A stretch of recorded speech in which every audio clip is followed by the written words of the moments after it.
had a bit of an incident at the grocery store. An incident, huh? A bit of an incident. I almost got the cops called on me. That kind of incident. That kind of incident, indeed. So, you know how when they stock the shelves for eggs, they have the refrigerated room? Yeah. Like right behind it so they can put the things in? Well, the egg shelves are like barren. They're like, when I'm going there, like they're not stocked at all. And there's one person in that refrigerated room starting to stock the shelves. Right. And so they see me and they're like, oh, we got a good price on eggs this week.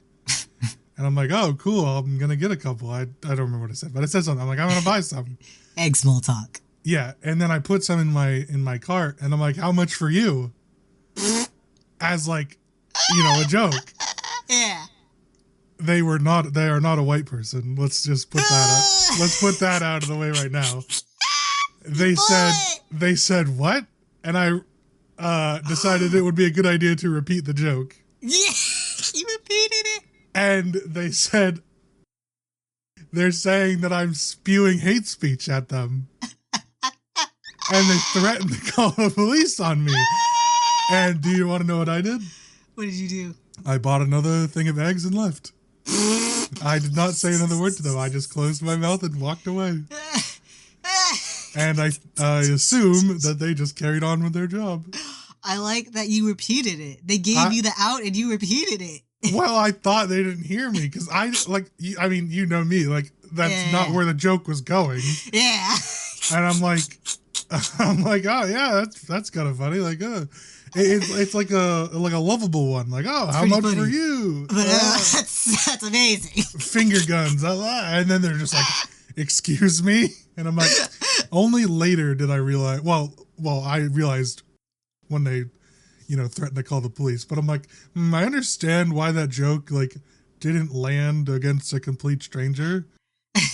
But that's really not where it was like supposed to go. Oh my god. So I'm like, okay. Maybe we'll just not make egg conversation to the people again. We live in the funniest timeline. I'm like, really? That's what you're gonna get upset about? They were having a day, clearly. Yeah, they probably were. Gotta hand it to them. It's How much for you? Oh man. Welcome everybody to episode 131 of You're Ridiculous. Woo! My name is Luke, one of your hosts, and with me as always, your other host, Wolf. That's me. Last week, we talked about Cult of the Lamb. We did indeed. Don't laugh at me. I had to. Okay, well, the audience didn't see it, but Wolfie saw it, so I have to explain myself now. We obviously record in a video Discord call, but my chair, every once in a while, like once or twice a day, sometimes more, will like lower slightly. But I like it because it's like one of those. Oh, that's what you did? Where you like pull the thing. Yeah. Pull the lever up and then it raises itself. Yeah. Like a modern office chair. And every once in a while it like just lowers just like a little bit randomly. But I have it unlocked, so it's not supposed to. Right. Its kegels are loose. Right. And the reason I have to like turn was because there's the desk is right where the armchair are. Yeah. Like the armrest, that's the word. And so I had to like move out from under it so it doesn't like bump the table too much. Right. And then I pulled it up and then I swiveled back around. I thought you coughed or something. I don't know. No. Luckily nothing this time. But yeah, I had to like, because I hate it when it's like even slightly lower. That's fair. Because I'm at the perfect height right now for both my monitors. If I want it to be lower, I would set it lower. My chair doesn't listen.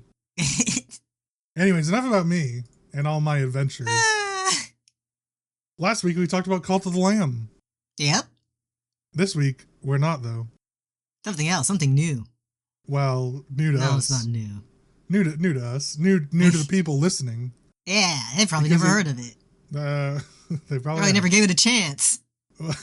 Frankly, I didn't give it a chance until Julia said something. You're already making the audience not want to listen or watch it. Nah, they come here for us. That's true. Well, they come here for me, and then they settle for you. Okay. We're talking about Sweet Tooth Season 2. Yeah! We did an episode a little while ago in Season 1, and we were supposed to wrap it up with Season 2 and 3, but we figured we'd extend it a bit because we have stuff to say. Indeed. About Season 2. So, let's get right into it. Wolf, give us a breakdown of a rough breakdown of Season 2. Sure. Season 2 starts off where Season 2 left, where the zoo has been, robbed by the last men, and now they're all being held in captivity at the zoo. They took over the zoo and made it their new prisoner site.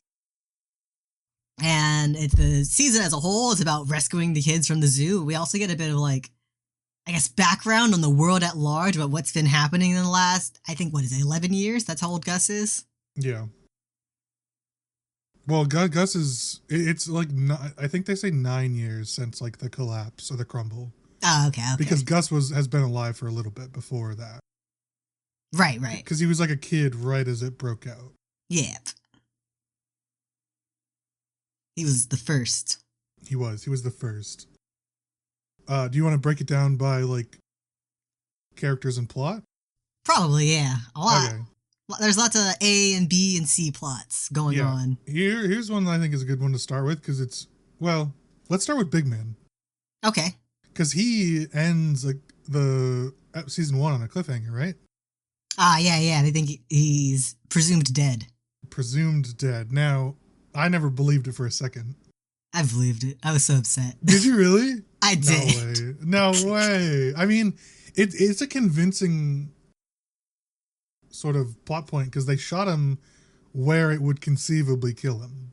Yeah, and plot-wise, story-wise, it would be the spot where you'd kill the character. Right. They because they had just gotten good news, and that's the classic moment where you make something irrevocably bad happen. Just irreversibly bad. And the last men we left off with the last men shooting Big Man and taking Gus away. Yeah. And that's how Gus ends up in the zoo and meeting all the kids. Yep. But we find out Big Man's alive. Very much. He's saved by, what's her name? Amy. Who was I don't remember her last. Amy Lunas or? Lunas. It's not Lunas. Amy. Sweet. She ran the original zoo, which was also known as the sanctuary. Preserve. The preserve. Amy Eden. Eden. Eden. Because get it? Because Garden of Eden was I was going to say that. Yeah. Beat me to it. I thought it was a bit heavy-handed by the people making the show, to be honest. Frankly, I didn't even notice until right now. I'm like, Eden. Oh, that probably has more to do because I didn't know her last name. I don't even know. I think they say it a couple times, but it's not really relevant. I looked up the thing, the name, and the next thing, there's the fandom page for Amy Eden, and the next one is a Reddit post that says, "I hate you, Amy Eden." I kind of hate her too. Okay, well, let's get into it. How do you feel about Amy Eden then? I don't like her. I don't like her. She was okay at first. Now I don't like her. She's she's sloppy. She's full of herself. She's what? I can save the kids myself. I don't need you, Big Man. And she almost blows it in the first 5 minutes. Okay, that part is kind of true. No, because the original plan was that both of them go together. Yep. And then they do, and then literally instantly they ruin it. Instantly. It's hosed. He saves her from one of the guards, and then they turn the corner and they run into 3 more guards that see that they just knocked out one of them. Yeah. And then later on they make a deal to come back, and once again she blows away Big Man. She does indeed, which is unfair. That one was especially unfair. I think he's demonstrated by now that he does not, at the very least, mean Gus any harm. Right. And he's also said several times that he never believed in what the last men were doing. It was just a means to his end. Yeah. He never elaborated to other people what that meant until he confessed to Amy during that thing. But at no point did he want to harm people, harm hybrids, or do anything that they really stood for. Yeah. So I agree with you there that moment, it felt unjust of Amy to not only really get super upset with him, but also kick him out of the that final plan. Yeah. Like, be upset with him, but how are you going to kick him out the plan? Guess it's his. Yeah. And then Big Man beats them there and saves the kids anyways. Yeah. Well, because they had the whole charade of the flowers. Right. They got to get the flowers ready and the junk bombs and all that stuff. But I do say Big Man's the best character in the show. Oh, yeah, definitely. Well, he might be tied. He's at least number one. He might be sharing a spot. but at the very least, he's a great character. I thought his story in this one was really good because you get to hear more about his wife and kid. Yeah. Like, in season 1, you kind of think like he got scared and then ran off, and then you do kind of find out he went back for them, but it was too late at that point. And went back immediately. That's right. The worst part. Yeah. He went back immediately, and they were instantly gone. And then in this one, you find out like he spent a long time looking for them. However, I don't think that his wife and kids were the one in the body bag. You think so? I think it's somebody. I think it's whoever that the people helping him. I think it was some charade. Oh, like they never found him, so they're just like, here's a body. Or they're still alive doing something somewhere else. Yeah. And they're like, okay, here's a body. Maybe we need to look after, or like maybe there's some reason that they're locked up. Maybe they know something. Maybe it could be anything, right? Like, who knows what it could be. But all I'm guessing is that his wife and kid are not dead. I see. I don't think it was unconvincing to me that they're dead. Although I did feel bad for him when he found the body bag. That's a blow. Quite a blow. That was a rough one. All right. Anything else for Big Man? Nah. Big Man, 10 out of 10. Well, let's 10 out of 10 for sure. Rope it into with Amy. She starts off saving Big Man and kind of going on the parade. We talked about that a bit. Towards the end is where I think her story gets more interesting. I guess. She's dying. She gets the ick. The ick. The sick. She gets the cheese touch. She does indeed. How did you feel about this? I've felt random, but I guess you can get it at any moment. Well, yeah, I guess they never really showed or explained how she got it. I feel like something. So at least even when Pubba got the sick, I felt like there was like a supernatural element. I still feel there is a supernatural element to it because, like, what do you mean the first person he encountered in 10-something years and they were carrying the sick and immediately passed it to him? Yeah, I don't think there's a supernatural element, but I think Pubba's made more sense just because, one, that person could have had it considering it wiped out 98% of the population, and two, they also could have been like possibly asymptomatic, right? They're like, it could have been dormant inside them. Too convenient. It is too convenient, but like Pubba's death in the grand scheme of things is like he had to die. To make the story happen. He had to die to make the story happen. So like, I don't care much about that one. Amy's feels very like plot focused in the sense that things are going too well for them. So we need to make something bad happen. Yeah. Right. Like we don't get to actually see when or who she got it from. Not that she has it. Right. Not that it ultimately matters, but like as the viewing experience, it matters, not so much for the plot. Yeah. Although I guess that means one of the missionaries had it, because that's kind of who she was hanging out with. Yeah, they could have had it. Maybe one of the people that the general invited, like Mrs. General Abbott. Yeah, maybe one of those people, like Voss, the fucking hippie. I don't know who doesn't really matter. Who's to say? Good riddance. I was gonna say you must be happy if you didn't like her. I do think she had a really good storyline, start to finish, though.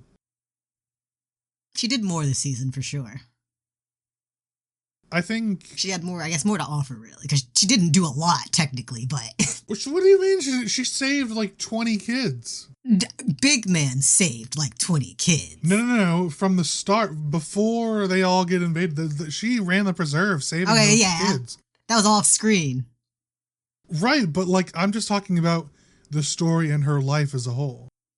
Like, she started that pandemic and most of her life not really knowing what to do, where she wants to be, what her purpose is, and then leaves the house or apartment for the first time, goes to the zoo, and then, you know, finds Wendy and everything. And then from then on, she knew exactly what she needed to do. Perhaps. And she knows that, as she's dying, she knows that General Abbott is actually dead. So the idea that her kids are actually safe is true for her. True. And so she can be at peace with, you know, her death. That was a pretty cool scene. Right? Like that, I think her story wraps up really nicely, regardless of if you liked her or not. I think she's kind of a cunt, but... You've got the sick? I do. I sure do. Now so do you. Yeah, right? Double needles in the neck. My goodness. Okay, I want to talk about that. Because if she's trying to, like, kill him, right? Yeah. Surely you just jab both of them right in the eyes. He could survive that. But then he can't see. He's still a threat. Because the double needle to the neck wouldn't kill him right away and didn't kill him. Yeah. He's obviously going to die from the sick at some point if he still thinks Dr. Singh's cure works. Yeah, or he that does. He could find one. But I think it's might be a karmic punishment type of thing. I think so. I mean, it definitely is. But, like, as a mother, her goal was to fully protect the kids, right? Yeah. So, like, blind the son of a bitch. Go for the killing blow, even. Yeah, shoot him right in his balls or something. Gotta let the sick take him out. Yeah, the long con of. Also, I have forever had it of like of large guys playing with the people that they're beating up. Like, surely, because this happened in Game of Thrones too, where like the humongous giant fighter like sort of toys with their opponent and then gets taken out. Surely Big Man should have just stomped on General Abbott's skull when he threw him on the ground. Perhaps, but then we wouldn't have gotten all that juicy plot and lore. Well, I agree, but I'm talking about from like a viewer of the fight.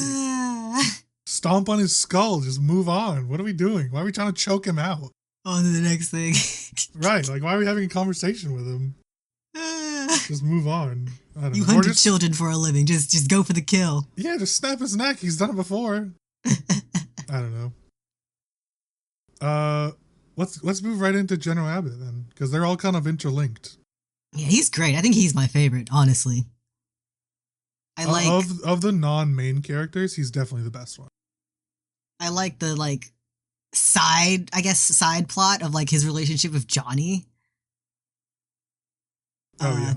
Mostly triggered by Dr. Singh's wife's interference, but yeah, that was nice. He has a what's the villain from Sonic? Dr. Eggman? Yeah. He has the Eggman vibes. He wears the glasses. I know, and the beard, and he tries to put the glasses back on while Big Man's beating his ass. I know. He's got to maintain the look. He's great. It's all about aesthetic. I know. I thought they killed him too quickly.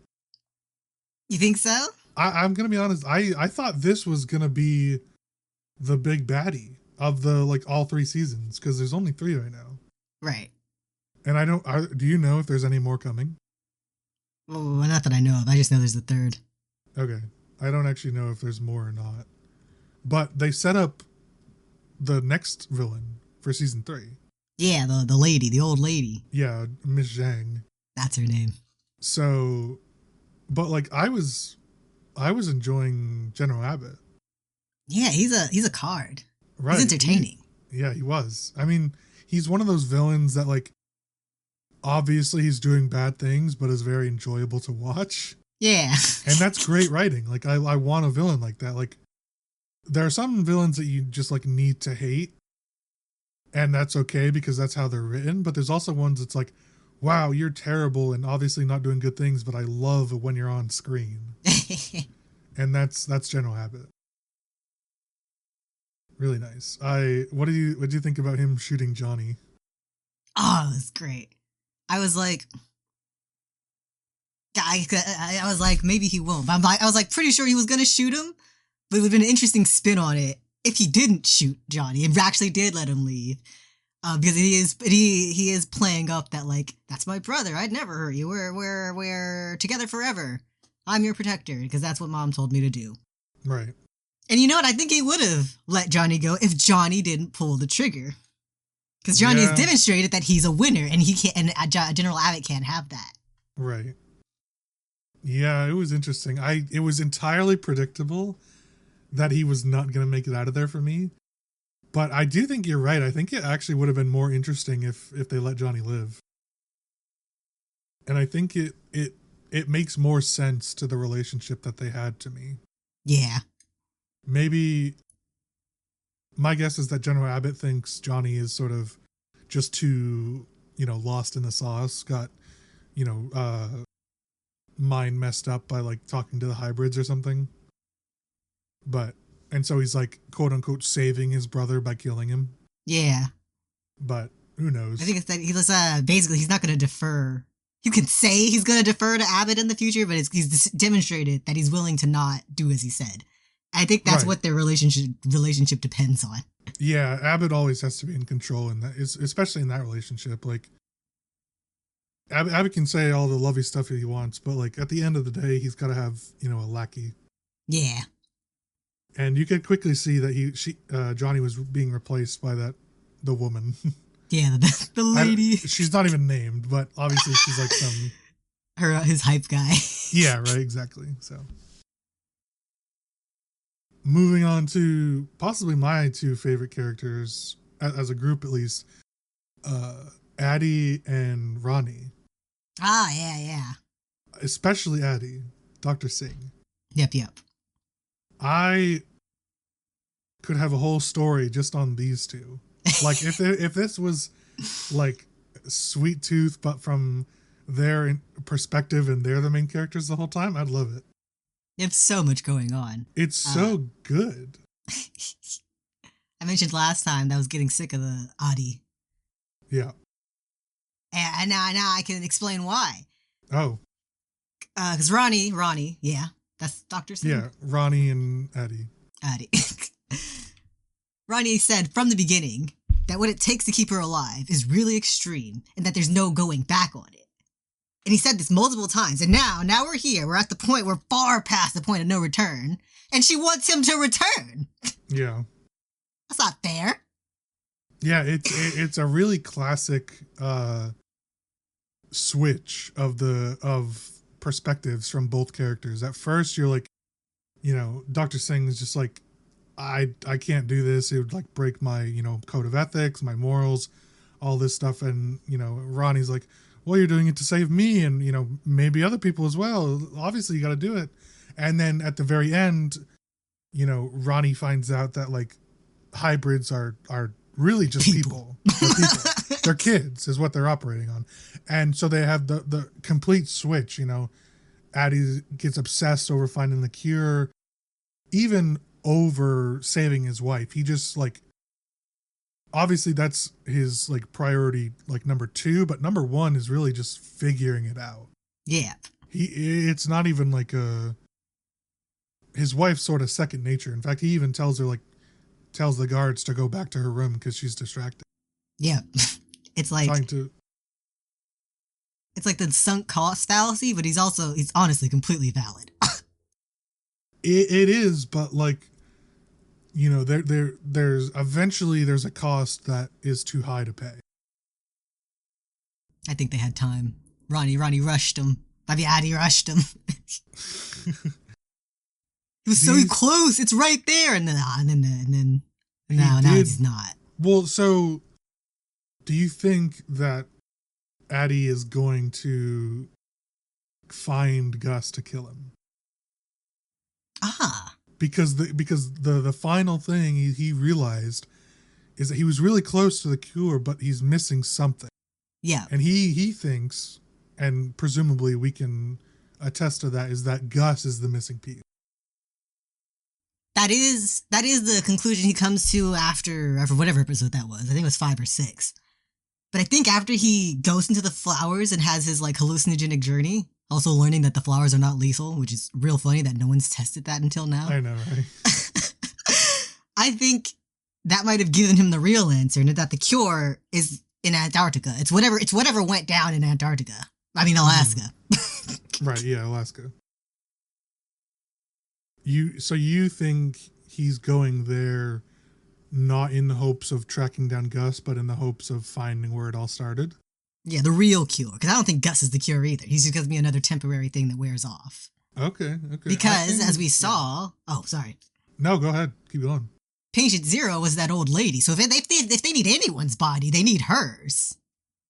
Yeah, I don't think she's in Antarctica, though. She's not. Yeah. But I think her body's like long gone. So Antarctica, Alaska is the next best place. Well, so Gus is the other one. They said she had one of them injected in her, and Gus is the other one. Yeah, and hers was the virus. So I don't know a lot about virology, but I think the cure would be within the person who injected herself with the virus. That is like a base level of how it could work. Obviously, they could make up whatever scientific bullshit they want. Yeah. But oftentimes, the cure lies within injecting a little bit of yourself in it. That's how chickenpox is cured. Ah. You get a little of the oomph inside yourself. Little spice. Just a taste. Yeah, exactly. Just a little seasoning. And so, if we think he's going to Alaska, where is Rainie going? Because she just hopped on a horse and fucked off. Yeah, I guess she's just gonna go vibe until she dies. I think there's something more. She's not done yet. She's gonna be in. She's coming back in. Maybe we'll make her bait or something. Because I think maybe the old the lady Zhang Miss Zhang finds her and tries to use her as like a chess piece in this this mess. Yeah, maybe. I don't think she's done though. I don't know what's going to happen to her, but I think she's going to come back in a significant way. It also seemed like she knew what she wanted. Like when she went out hiking, and then looked sort of a bit towards the camera, like off into the distance. Yeah. It looked like she was like really determined, like especially when she saw the horses. True, yeah. So I'm guessing she, grabbed a horse and then has some sort of plan. But I did feel really bad. I knew that was coming too. I knew they were going to split off. It was too good. It was going too well. Around like episode 5 or 6, I guessed it. I'm like, no, this is not going to stay the same. I think the narrator hinted at it. Oh, yeah, probably. It was talking about what Dr. Singh gains and what he gives up. And I'm like, yep, she's leaving. She's gone. Hoes aren't loyal no more. Yeah. Bear. We don't see Bear much until the later half of the episodes. How Bear gets written back into the story is honestly really funny. I hope Bear gets removed completely. I hope Bear gets eaten by a bear. God, I don't like this character. I said it the first time. I'll say it again. She feels so disingenuous. She doesn't feel compassionate or like what I don't know what it is. Maybe it's the way she's acting, her facial expressions, but it feels artificial. And I don't like it. I see. Maybe you're sussing her out. I know you like Bear though. Well, I mean, my chair just fell again. Everything that she says makes the audience want to believe that she fights for good. Yeah. But I don't like it. I don't trust her. Well, no, it's not that I don't trust her, because at this point, if she wanted to portray someone, she could. Indeed. But it's just like, I don't like the character. Maybe it's the actor. She's not very expressive. She has very serious eyes. Yeah. Maybe that's what it is. But you like Bear. Yeah, she's nice. She's neat. She's nice. She went on quite the roundabout to get herself back with Gus and Big Man. It was a bold play, I'll be honest. She finds some guy. She rides on their caravan. She joins the last man. She reunites with Tiger. Yeah. And then just in the nick of time, she hops on Big Man's bus. Also, incredibly hypocritical of her to join the last man after she berated Big Man for doing it for the same reason. Indeed. I was so annoyed when that happened, and that she keeps that to herself. Well, they sort of have like a reconvene on the bus about it. It's like, you know, when they said there's like, oh, you didn't come looking for me. It's like, oh, you were second, I swear. And it was like, Sam, you were second after Gus. But it's just like, she almost killed Big Man for just being a part of Last Man, and then she goes up and joins. What a hypocrite. And Tiger came and went. Tiger came and finally went, actually. The whole Animal Army and Last Man are now dead. Yeah, Animal Army was kind of lame. It could have been cool, but then they wasted it. They did indeed. It could have been really cool. In fact, that return when Giga Chad Bobby has the tank. That was the funniest thing in the whole season. It was like, am Bobby back. Or Bobby am back. And he just pops out of the tank. That was great. And the reunion of the Animal Army was like super cool. But then they're just like, nah, slaughter them all. Right? No one heard him coming? Yeah. What were they doing? They were like patrolling. Like, was everyone's head in the ground? I guess so. Terrible. Hate it here. They should have brought the cheetah. Oh, yeah. Should have brought Bobby. Yeah, he knows it. Gets work Bobby. Done. God, Bobby's such a freak. I love him. Oh, man. Gus and Wendy. They're intertwined in this whole season. Yeah. Kind of the last two to talk about. What'd you think? Gus does lots of learning about what it means to interact with other people. About time. He once again tells a lie and it backfires on him. So shout out to Pubbo for setting him up with the worst advice ever. Shout out to Pubbo for being a big stinker. My man has not done well for Gus after his death. Sometimes it's okay to lie. You know, sometimes it's also okay to tell the truth. How about we just stick to telling the truth? Especially when you can't maintain the lie past a day. Right. Like, I understand where Gus is coming from in wanting to protect the people, but I knew right away, and I'm sure everyone else did too, that like this can only go downhill for Gus. I think there's no way that this turns out well for him. Riley escaping and leaving them behind is honestly a worse outcome than him just dying. Roy. Damn Riley. I was close. I agree with you though. I think like because like the whole point was that they all escaped together. Yeah. So why would Roy just like F off and leave him? Like, where's he gonna go? Bye. Yeah, chameleon kid. Oh man. But Wendy ends up reconnecting with Becky, also known as Bear. Yeah, her long lost sister. Yeah, did not take the news well at first. No. But I think came around to it. They had a nice hugging moment when the bison came through. And now Wendy's also not alone. True, true. After losing her mom.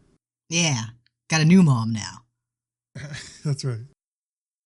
Got a new mom and a stepdad to look after. I don't know. I don't really like Wendy that much as a character. She's like okay. I don't really have any like concrete reasons to not like her. It's just like, eh.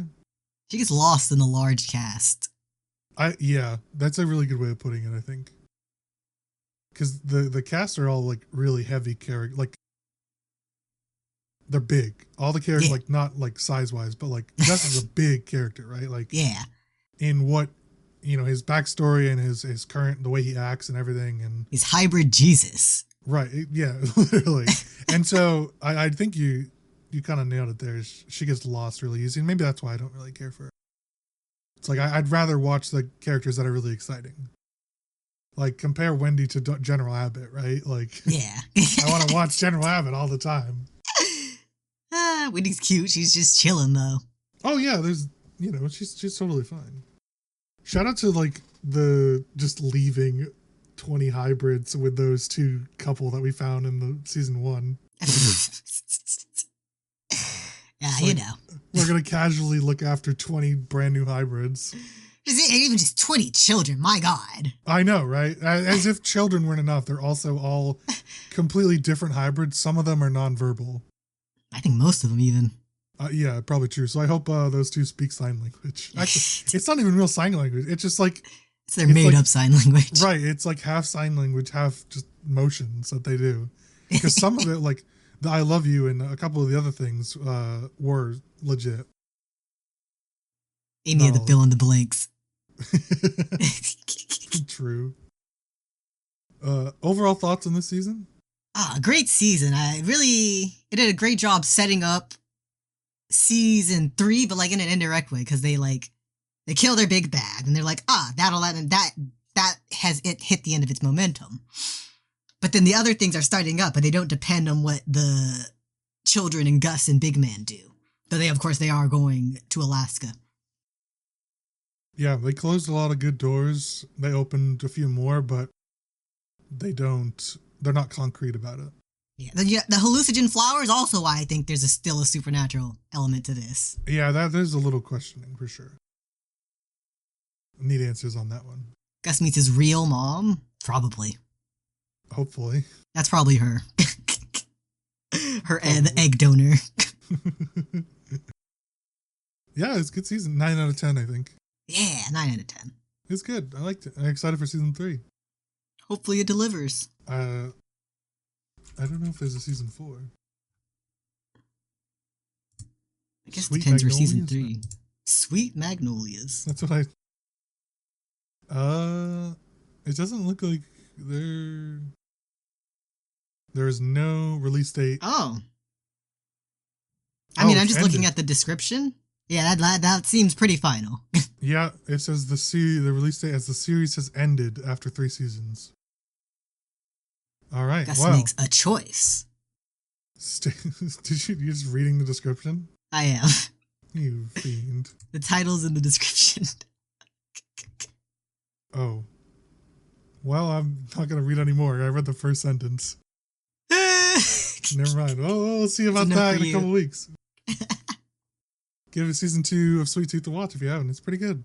Yeah, solid story. And you know what? I'm glad it's got it's a complete story, even if it is only ending on season 3. That's right. Sometimes we don't need to continue on with a million seasons. Walking Dead. Cough, cough, cough, Walking Dead. Sweet Tooth, the spinoff. The one I was trying to think of was Supernatural, but I couldn't think of it right away. Cough, cough, cough, Attack on Titan. Yeah. All right. Enough about Sweet Tooth. It's over and done with. What do we have for a question of the week from Rain? This week's question of the week is, if you were a mermaid, what kind would you be? I don't even know how to answer this. Yeah, this question barely stumped Lucas. He doesn't know the mermaid lore. I don't. Nobody roast me, please. Like, this mermaid is just like a qualifier for all the different types that would live in the ocean. What do you mean different types? In the ocean, there's like different types of fish, different types of species. They all live differently based on where they are in the ocean. I got that. There's like the trench creatures, there's tropical creatures, there's whatever the Pacific Ocean is creatures. Yeah. But there's shallow creatures and those who live in the deep. Nomadic ones. You answer the question then. What kind would you be? I'd be a dolphin. What are you talking about? What do you mean? What am I talking about? What does that mean? It's confusing. Okay, a mermaid is part human. Yes. part fish. Yes. Where does... So you're saying you would have a dolphin tail? Yes, and I would live like a dolphin. I would have a blowhole. I would... Where? What do you mean where? On the tail part. That's not where a blowhole is. I mean, it would be there on a mermaid. No. Because it's just like human upper half, and the bottom half is just whatever the whole fish would be. But the blowhole is on the upper half of the dolphin. And then, so, like, imagine the upper half of a dolphin. Right. And just cut off the nose and attach it to the upper half of a human. So you're saying all of that is the mermaid. So it's not just the tail, like I said.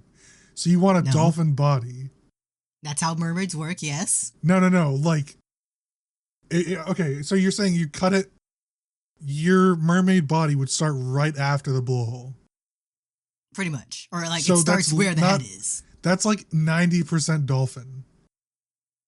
I guess, and you're still 50% human. That's not how it works. You have that to is how mermaids work. Have you looked at a mermaid? I'm going to beat you to death. I'm going to beat you to death. I'm going to come to California. Trying to tell me about the mermaid lore. You're stumped by the concept of different types of mermaids. No, I'm not. I understand it now, but you're saying you want to be 90% of this and also still half human. That doesn't compute. No, that's not how it works. I know that, but that's what you said. Physically, yes. It is the whole fish or the whole creature that makes up the bottom half of the mermaid. No, they just do the tail. No, they have a tail. It is the whole fish. That's why in some iteration, it looks like the fish is just like eating them. No, it's just that's clung on. Yes. Let me get you a picture of him. I'm gonna fucking demolish you. You Not. You're ridiculous. Look. Okay. Yeah. I just googled mermaids. Yes. And it's like literally just a tail, not an entire dolphin body. On them, it's just the tail, but all those fins and such belong to the rest of the fish.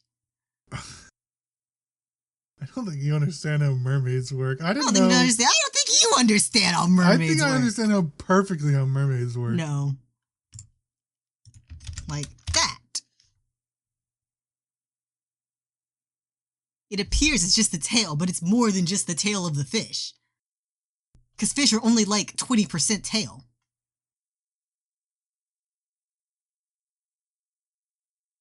Okay. But that's still, like, not even close to all of a dolphin. Wait, where's the blowhole on a fucking dolphin? The blowhole's literally at the top. Like, on their head, their noggin. Like, right next to where their eyes are. That's what I'm saying. Like, what you're saying it doesn't work. Or at least doesn't look good. It doesn't look good, period. It's a blowhole. It would look like a freak, is what I'm saying. You would cut off, you would have, like, just your neck and head. No. You want a centaur, is what you're saying to me. That is what mermaids are, technically. Right, but, like, you're like, stitching together 90% of a dolphin and, like, your waist and above. So literally like what a centaur would be. Whereas like all mermaids. Right. No. Most mermaids get cut off like where the waist of a dolphin would be. You want like all of the body. No. They do yes. not. You wanted to include the blowhole. Have you looked at a fish? Right, but like Ariel is literally just the fin. There's nothing else. Ariel doesn't have anything. She has like one, like, just a little bit of flipper. You said you wanted all of the dolphin. Most of the dolphin. Listen, if you're going to be a dolphin mermaid, there's got to be a blowhole somewhere. I don't care where it is. Why? That's part of the dolphin. That is part of it because as a mermaid, you take the traits of the creature. But not that part. Like yes, you would. Where would it be then? I guess my head. my actual physical head. So, like, right behind her neck? Yeah. Fine. I'm okay with that, but you were saying... So we gotta get all scientific and technical with it. You asked me what kind of mermaid would you be? And then you start spouting like, oh, I'm gonna be a dolphin with a blowhole. I'm like, that's not how the, compared to dolphins without blowholes. Chat, So what kind of fucking mermaid are you gonna be? One that gets caught in like the Pacific garbage patch and dies. Just end me. I don't want to be a part of that very specific thing. I don't want to be a part of the mermaid world. We don't want you. Put me in like some Japanese fish net and make me into some delicious sushi. Now you're just fetish art. I think my second choice would be an octopus. Okay, I'll answer. So like Ursula? Yeah. Yeah, that one tracks. Okay, I'll answer. I would want to be like part. Well, I was gonna say shark, but those are lame. What like is a mermaid only fish? They're fish and human. Right, but like they're not like other sea creatures. Like, can I be can I centaur myself as like a giant crab? Yes. All right, that's my real answer. You're a crab. I want to be like a giant crab, and like I want like my torso and head. Yeah. But I want crab arms. Okay, you can have that. The crab body and shell. Yeah. That's me. I'll allow it. I'll let you put your blowhole wherever you want. If I can do the giant crab walk, you can have the blowhole. You're an abomination. I'm cool. Hey kids, look at me. Put me in SeaWorld. That's where you belong. You're a mermaid that lives in captivity. Yeah, exactly. I'm a domesticated or whatever, tamed. That's what we call wolves. I'm a hybrid. We need that's what we need in Sweet Tooth. We need a crab kid. A crab. We have a turtle. We need a crab kid. We do indeed. Oh wait, actually no, wait. I'll be a lobster. Those are technically immortal. Yeah, I guess. I'll take those. Fuck the crab. I'll be a lobster. I'll be like a Sebastian. Giant fucking lobster. Crawling across the ocean floor. I'll be swimming. I'll just like grab onto your tail and just pull me along. Structurally, it works better too. That's right. It does. Crabs are more, flat. It's more centaur-like. Yeah. See, my answer was what kind of mermaid would you be is really just like how close to a centaur can I make this? I'm not a horse girl. You wish. Maybe in another life. All right, Wolf, take it away. I'm Wolf, taking things away. Thank you for watching episode 131 of You're Ridiculous. If you liked all that, you hit the like, comment, and subscribe button. Hit the bell so you get notified of the next episode. If you're watching on a podcast website, be sure to hit the plus and give us 5 stars to support this show. You can follow us across the internet, the main cast at ridiculous_cast on Instagram, Twitter, and TikTok. You can follow Lucas at 7 Angry Wasps with E, and you follow me at Rainbow Does without the W. We'll see you guys all again next week, but until then, say goodbye. Goodbye. Goodbye.